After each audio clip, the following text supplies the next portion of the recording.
Alleluia. Om Mani Padme Om. Allah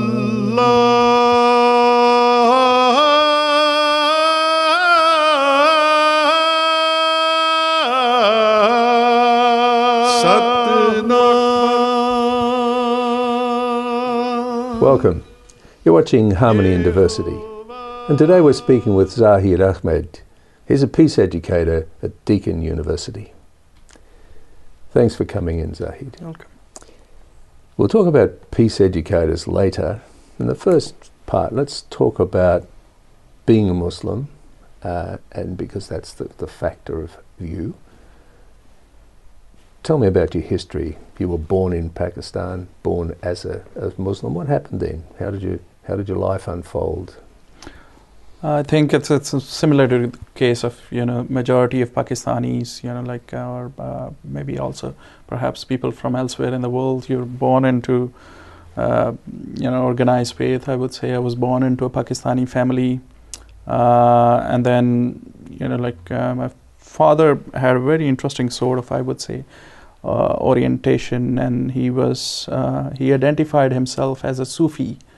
Yes. Sufi Muslim, and there's a lot that I learned from him than I would say from organized religion that usually people learn from Friday sermons or from ulemas or from textbooks and all that.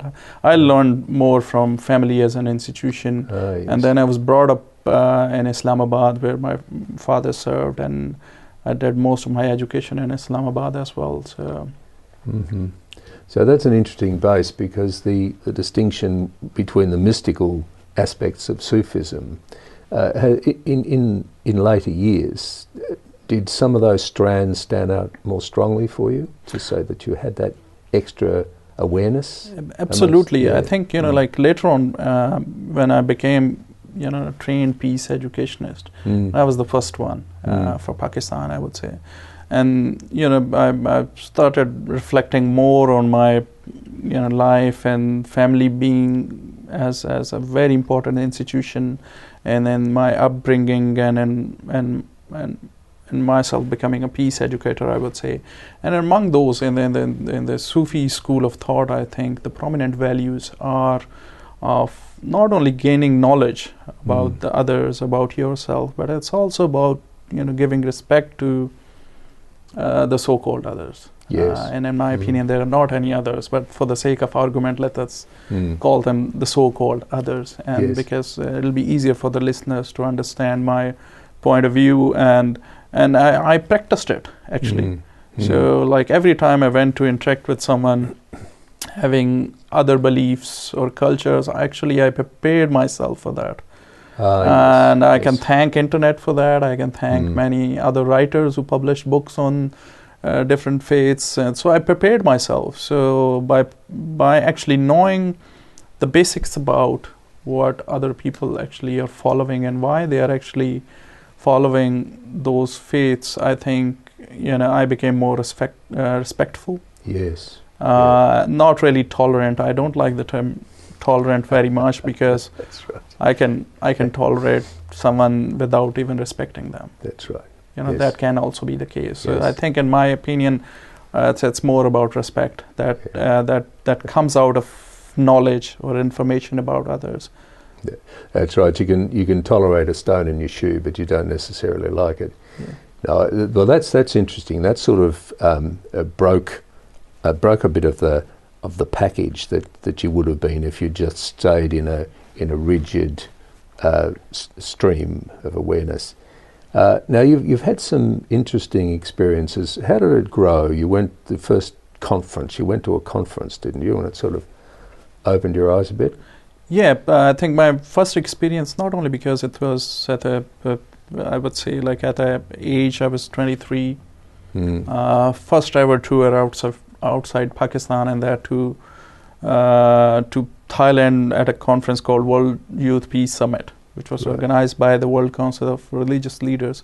And I count that as a fantastic opportunity. and I think I gained a lot more by just listening to people and observing and questioning when I had to actually question, so not just for the sake of questioning. But I learned a lot about commonalities among faiths, and I learned a lot about that there are, people within all the religions who actually want peace. And I think that really stood out as a key lesson that I took from there. And when I went back to Pakistan, the desire was actually, and I would say in the bottom of my heart, the wish was actually to continue in this field. So I kept on looking for other opportunities to do that. So that was once again, I'm sorry to keep coming back to the Sufism, but do you think your capacity to accept and to understand was sitting on that foundation that your father had laid for you? Yeah, absolutely. I think you're absolutely right, and I've been reflecting on this ever since. I've started identifying myself as a peace educator, and I think the important thing, and that's why in most of the peace building projects that I design, or I evaluate, or I give advice to international local NGOs on, I always tell them about the significance of focusing on the family as an institution, especially the role of family in collectivist societies. The Western societies are more individualistic. I don't say that families are less important here, but I see that one size fit all sort of policy doesn't work everywhere. So for the Eastern societies, my advice usually has been to work on the families if you really want to promote peaceful values. So if you work with schools and teachers, students spend a very limited amount of time in schools. So that would be on average 6 hours a day. Most of the time they are going to spend within their families. And that was actually the prime purpose that I've been following and promoting. Because the family is the soil which the seeds germinated, aren't they? So Exactly. if they can get their values there, then it's easier later on. We'll talk more about that. We'll go for a break. We'll be back in a moment.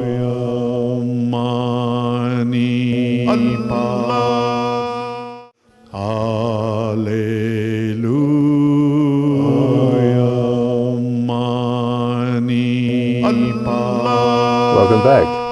You're watching Harmony and Diversity, and today we're speaking with Zahid Ahmed. He's a Peace Educator, Deakin University. Before the break, Ahmed, we were talking about some of the influences which have moved you down the Peace Educator pathway. You went to a conference in India which had a fairly heavy impact on you. What was that about? It was about it was called Conflict Transformation Workshop, and ever since my participation in the World Youth Peace Summit in Thailand, I was actually looking for opportunities to learn more about becoming a peace builder. So I thought, going to a Conflict Transformation Workshop would be a very good idea. And it was for the youth or future opinion leaders from India and Pakistan. So very select group of people, but among the bigger group of, I would say 40 or 50, I was the only one with a background in sociology. And most of the talk was about the political tensions between both countries. And again, I have no hesitation in accepting that I was the most silent within the bigger group, but I think that gave me a lot of time to reflect on what was going on and think about the root causes. And that's where I came up with the idea of doing a comparative study on history textbooks from both countries. And as you would know that, textbooks are often used by states for very specific objectives in relation to nation building and all that. And usually, sadly, the stereotyping of the so-called other is used to strengthen that enemy image to the textbook. So I did that comparative analysis, and that sort of,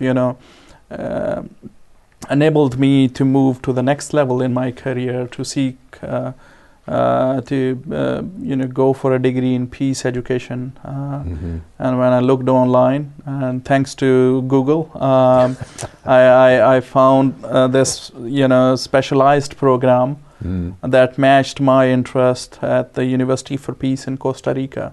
Yes. It's interesting because when I had to tell my parents that I got a scholarship to study peace education in Costa Rica, they had no idea where this country was. So that pretty much explains, I would say, the dedication with which I went to Costa Rica to study peace education. So what did the curriculum look like for peace education? Was it 3 years or 2 years, and the subjects within it?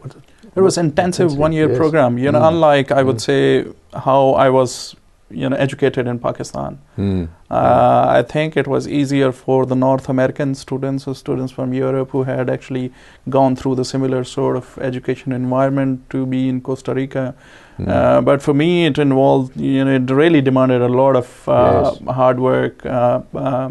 And the courses covered, from international law and governance to developing peace education contents, and then applying that knowledge as well. It was very practical, I would say. It wasn't theoretical. So when I was studying, I knew that what kind of knowledge I could really use in my context, and that was the focus. Yes. So it wasn't just a general grab bag. You were able to come away with it with some fairly focused. Yeah. Yes. Yeah. Well, how is peace education now? Is it available in many more places now? Within Pakistan, it has grown, but if I look at the global spectrum, it has really evolved as an organized discipline, especially since 2001 and 2002, because there has been a lot more attention given to promoting peaceful values around the world, and with that change of policy at the global levels, the impact came to Pakistan as well. And with that, I would say there has been this massive growth in peace education programs in the country, and there can be a lot of lessons that can be drawn from the experience of peace educators, I would say, in Pakistan. Yes. So who were the godfathers of the growth of peace education? What's been the driver? I would say that it's what drives is this international local partnership. Of course, like in poor countries, you need the funding to come in to be able to achieve positive change. I don't say that locals don't have. They have the human capability, they have the human resources and the talent to do it, but sometimes they can't achieve because there's not much money. So and in the past 14 or 15 years, a lot of, I would say, millions of dollars have come to countries like Pakistan, and mainly the civil society has been the driver behind most of these peace education interventions. So I would still call it locally led and externally guided, because a lot of inspiration has come from the outside, and there are a lot of actually good interventions that continue to achieve what is required at the grassroots level. And so that coordination of that, is that a United Nations driven thing, or is that the external part of it, I mean? Or does it come from governments, individuals? Some through the United Nations, most through the individual governments, actually. A lot of, like some of Australian, foreign aid, a lot from the European countries for these, peace building initiatives, a lot from the European Union, in fact, It's an interesting transformation, because it clearly there's been a change in mindset amongst local people, but also internationally, to see this let's prepare the soil and sow the seeds and grow something out of this. How does that measure up? Like, for example, the United Nations Security Council is renowned for its intransigence and stupidity. Where's the body of people who are committed to peace sit there, and peace educators in that context? Do they have a place?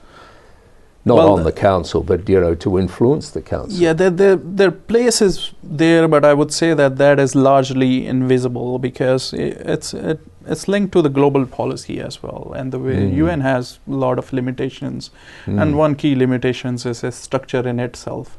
Yes. That is a key limitations, the key limitation for the UN. But I think for peace educators to be able to have a voice within those institutions, it's still too early, I would say. It's too early. And talking about limitations, we have one, and it's called time. We'll be back in a moment.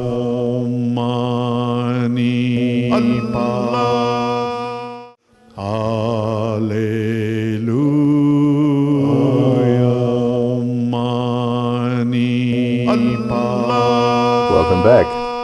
You're watching Harmony University, and we're speaking with Zahid Ahmed. He's a peace educator, Deakin University. And we were speaking about the United Nations. You were saying that the structure of the United Nations is an inhibition, but there's some other points which grow off that, which stand in the way of peace education as well. Yeah, and in general about peace building, I would say peace education is just one of the means to achieve peace at the community levels or at the global levels. But the biggest challenge we have is actually still there is far more investment into wars and far less for peace and peace-related initiatives. So I think the easiest assumption would be that there would be perhaps 1,000 times difference in terms of the monetary investment, and that really shows the kind of political will that we have at the international level. And that also comes into the way of organizations like the UN.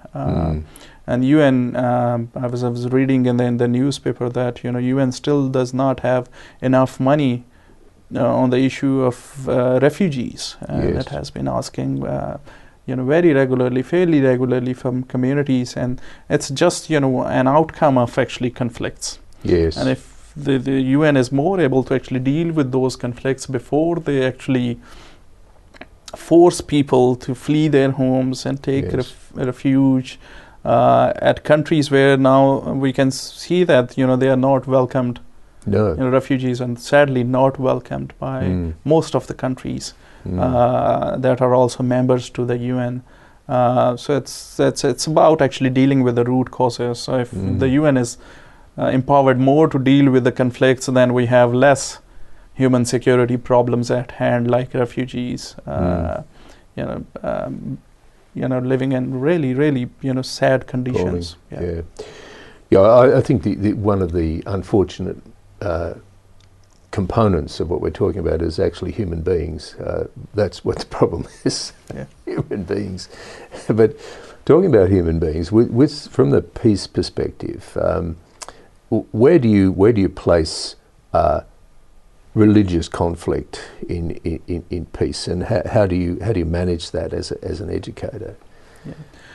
Unfortunately, I've studied history as well, and unfortunately, religion has been like a central component of conflicts that we can see. If I know the history of past 1,000 years or so, then religion can be flagged as one constant feature of conflicts in different parts of the world. And what's happening now in the Middle East also has a religious component to it, because the conflict now has a sectarian dimension. It's more about the intra-faith tension between the two centers of Islam. So Iran being the center of Shia Islam and Saudi Arabia being the center of Sunni Islam. So it's more about their power struggle in the Middle East, and this is like one prominent example of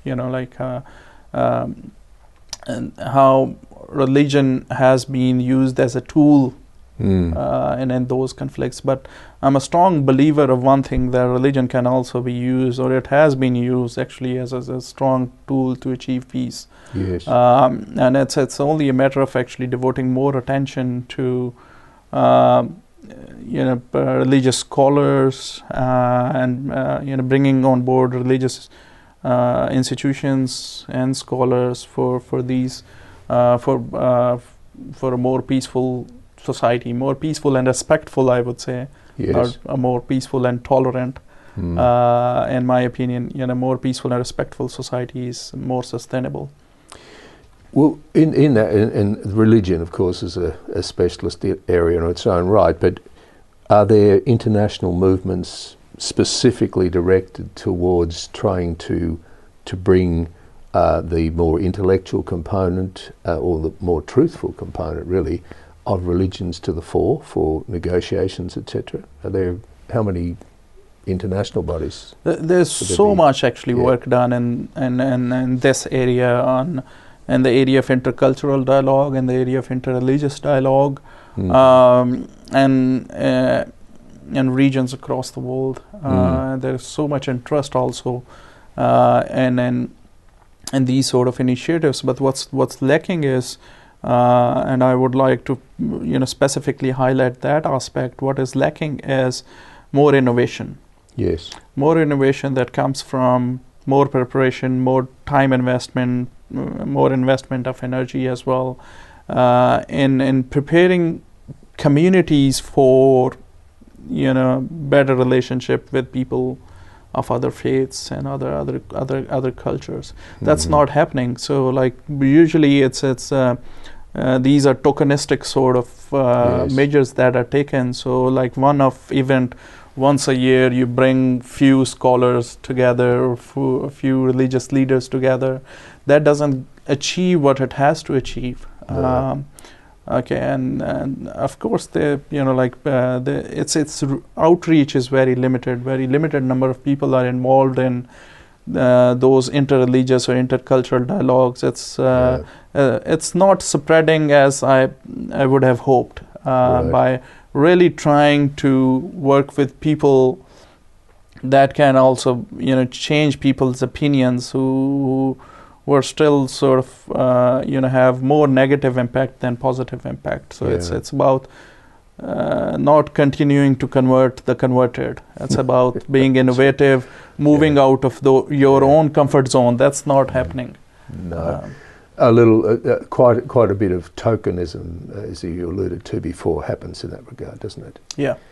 Yeah. So, if you were to put a hierarchy together of the relevant importance of, say, religious interfacing, cultural interfacing, peace education, how does that fit in that hierarchy? Is peace education, does it tie them together, or is it a separate entity on its own in its own right? No, peace education, perhaps like it can be seen as an umbrella that can really help in using education as a medium to achieve peace. So in that, of course, intercultural dialogue, interreligious dialogue are means within peace education. Yeah. And I need education on managing time, because we're out of it now. We need to talk more about this. Would you be able to come back next week? Sure. That would be fantastic, Zahid. Thank you. You've been watching Harmony in Diversity, and next week we will be speaking with Zahid Ahmed on this interesting issue of peace. Thanks for watching, and bye for now. Baha'u'llah,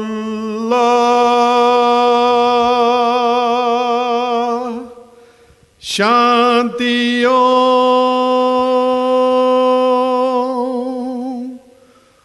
Allah